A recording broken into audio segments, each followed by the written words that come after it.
Sekarang syaitan akan datang mengganggu kita dari berbagai-bagai jurusan. Nombor satu, dari dalam diri kita.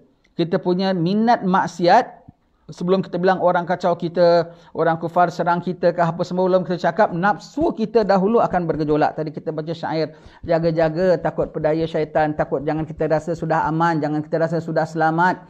Belum lagi, makin zaman akhir, makin diserangnya kita dari berbagai-bagai jurusan. Nombor satu, jangan kau tak sedar daripada dirimu sendiri. Nafsu kita punya suka maksiat, kalau dulu setakat suka maksiat, sekarang tak gila-gilakan maksiat, dia timbul balik. Dah berapa puluh tahun kita tinggalkan waktu-waktu macam orang akhir hayat, akan timbul balik. Waktu akhir zaman akan timbul balik. Akan timbul balik. Maka ketika inilah kita perbarui taubat kita. Minta ampun, minta dikuatkan iman oleh Allah Ta'ala. Daripada nafsu kita sendiri.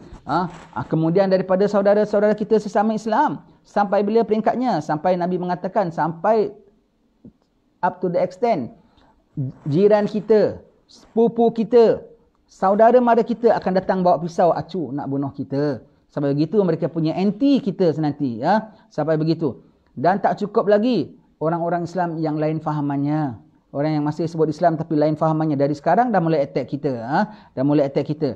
Dan yang keempat sekali, yang paling dahsyat ialah daripada non-Muslim. Daripada non-Muslim. Daripada non-Muslim datang akan menyerang. Dan di balik itu semua tu ada iblis. Sebagai dia punya dalangnya. Dan dia punya pegawai tertinggi dia, iaitu na'udzubillah siapa? Dajjal. Ingat ya, fitnah Dajjal sudah ada sejak daripada zaman Nabi Adam, sudah ingatkan umatnya tentang fitnah Dajjal.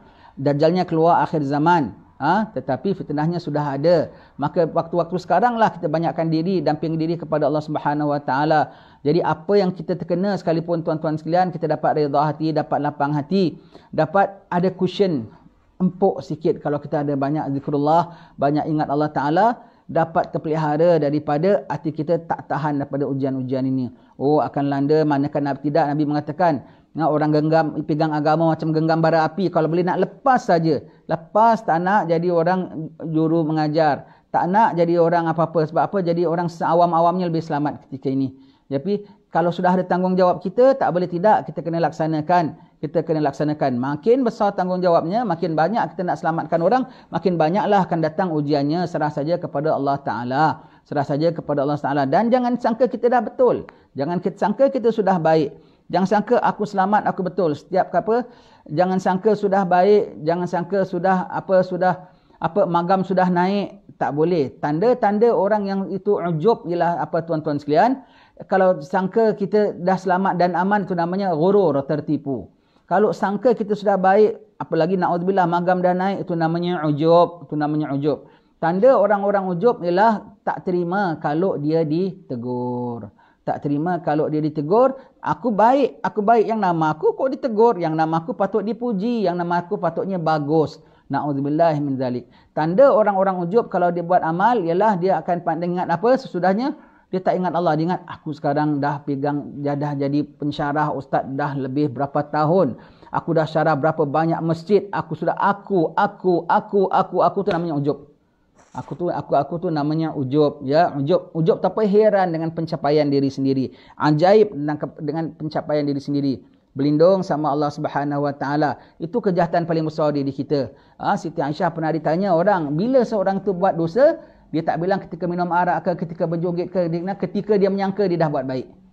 Jika dia menyangka dia dah buat baik, itulah ketika dia sedang buat dosa. Ya, na'udzubillah min zalik. Baik tak baik kita hanya Allah Ta'ala saja yang nilai. Baik tak baik kita hanya Allah Ta'ala saja yang nilai. Setiap ada orang sebut kita tak baik, kita tak boleh terus tolak mentah-mentah. Tengok betul tak betul. Kalau betul, alhamdulillah kita dapat teguran, kita ubah diri kita. Kalau tak betul, alhamdulillah aku tak sebagaimana yang dicakapkannya itu, dia yang salah faham. Ya Allah, aku mohon perlindunganmu. Ya Allah, aku mohon keselamatan daripadamu. Ya Allah.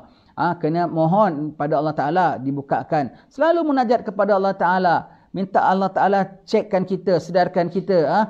Kita minta, ya Allah jangan tinggalkan kita. Minta peliharakan kita, tadi kita sebutkan. Iaitu, wala takilni ila nafsi, wala ila ahadin ila min khalqika tarfata'in. Kita baca dalam Wirdul Latif.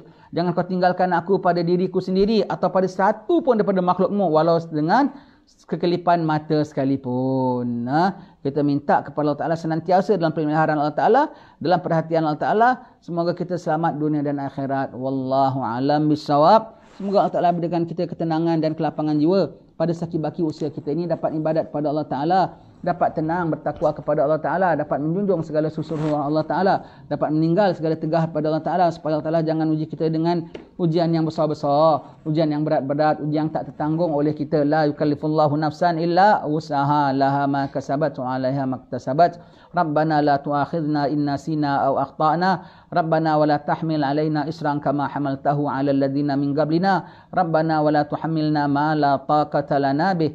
Wa'fu 'anna waghfir lana warhamna anta maulana fansurna 'alal qaumil kafirin. Oh, kekasih kita Nabi Muhammad, dambaan